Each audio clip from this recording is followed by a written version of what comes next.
Hello everyone, ఎలా ఉన్నారు? నేను మీ వరుణ్. గాయస్, వింటర్ వచ్చింది. వింటర్ సీజన్లో ఎక్కువగా వచ్చేవి వైరల్ ఫీవర్స్ తర్వాత జాయింట్ పెయిన్స్తో చాలా మంది బాధపడుతూ ఉంటారు. మనకి డౌట్స్ రావచ్చు, లైక్ ఈ వైరల్ ఫీవర్ తర్వాత ఈ జాయింట్ పెయిన్స్ ఎందుకు వస్తున్నాయి, అసలు ఈ జాయింట్ పెయిన్స్కి ట్రీట్మెంట్ ఉంటుందా? సో ఇలాంటి డౌట్స్ అన్ని క్లారిఫై చేయడానికి మనతో పాటు ఉన్నారు డాక్టర్ రఘువీర్, who is consultant orthopaedic surgeon in Akshara hospital, Bhimavaram. Hello sir. Hello sir, ఈ మధ్య చూసుకుంటే వైరల్ ఫీవర్స్ తర్వాత చాలా మంది జాయింట్ పెయిన్స్ తో బాధపడుతున్నారు. సో అసలు ఏంటి ప్రాబ్లం? సాధారణంగా any viral infection can cause joint pains. ముఖ్యంగా మనకు ఇప్పుడు కమ్యూనిటీలో బాగా ఎపిడమిక్గా వచ్చేది ఏంటంటే డెంగ్యూ అండ్ చికెన్ గున్యా ఫీవర్స్ ఎక్కువగా ఉన్నాయి. వీటి వల్ల సిమ్టమ్స్ ఎలా ఉంటాయంటే ఇనీషియల్గా సాధారణంగా వచ్చే ఫీవర్, నీరసం, ఈ ఊపిరితిత్తుల సమస్య, రక్తహీనత, రక్త కణాలు పడిపోవటం, వీటితో కాకుండా ఈ కీళ్ళ నొప్పులు అనేవి వస్తున్నాయి.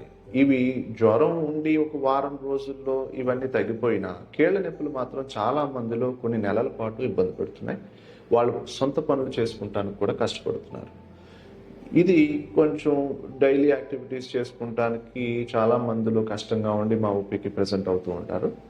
సో వాళ్ళకి మనం దీని గురించి అవగాహన పెంచి ట్రీట్మెంట్ విషయంలో మనం సజెషన్స్ ఇవ్వగలిగితే తొందరగా బెటర్ అవ్వగలరు. ఓకే సార్, అసలు ఇవి ఎందుకు వస్తాయి? ఏ వైరల్ ఇన్ఫెక్షన్ అయినా ఒక్కొక్కసారి ఏమవుతుందంటే డైరెక్ట్గా ఈ వైరల్ ఇన్ఫెక్షనే మన కీళ్ళ మీద ఎదురుదాడి చేయటం వల్ల వస్తూ ఉంటాయి, లేదా మన కణాలనే కీళ్ళ మీదకి ప్రతిదాడి చేయటానికి ప్రేరేపిస్తూ ఉంటాయి ఈ వైరల్ ఇన్ఫెక్షన్. దానివల్ల కీళ్ళలో వాపు, విపరీతమైన నొప్పి, వేడి, మంట ఇలా ప్రజెంట్ అయ్యే అవకాశాలు ఎక్కువగా ఉంటాయి. డాక్టర్, మరి ఇవి ఎలాంటి వాళ్ళకు వస్తూ ఉంటాయి? వైరల్ ఇన్ఫెక్షన్ అనేది ఎవరికైనా రావచ్చు.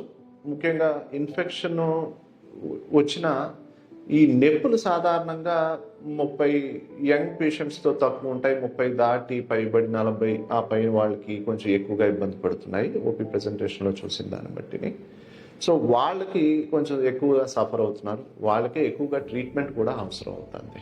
ఓకే, ఈ ట్రీట్మెంట్ ప్రొసీజర్స్ ఎలా ఉంటాయి? సాధారణంగా ఎనీ వైరల్ ఫీవర్కి ఇచ్చే ట్రీట్మెంట్ ఎలా ఉంటుందంటే ఈ వైరస్కి సంబంధించిన ట్రీట్మెంట్ సిమ్టమాటిక్ ట్రీట్మెంటే ఉంటుంది.